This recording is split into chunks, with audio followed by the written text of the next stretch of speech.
اسی طریقے سے اچھے اخلاق میں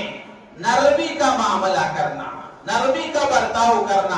جس کے ساتھ بھی ہمارا معاملہ ہے ہمارے اپنے مزاج میں نرمی ہو، سختی نہ ہو۔ سختی اللہ کو پسند نہیں ہے، نرمی اللہ کو پسند ہے۔ اور اللہ کے نبی علیہ السلام نے حدیث میں فرمایا کہ نرمی پر اللہ تعالیٰ وہ چیز عطا فرماتے ہیں جو سختی پر عطا نہیں فرماتے۔ اسی لیے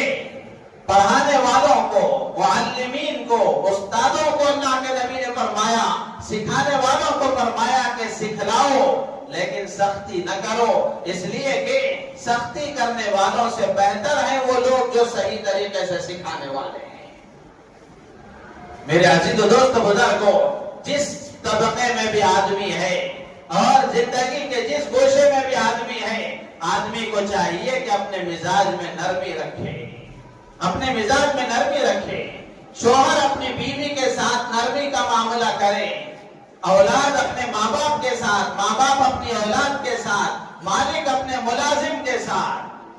نرمی کا برتاؤ کرے، اس لیے کہ نرمی کے ذریعے سے جو اصلاح ہو سکتی ہے اور نرمی کے ذریعے سے آدمی جتنا سدھار پیدا کر سکتا ہے، سختی کے ذریعے سے وہ نہیں ہو سکتا۔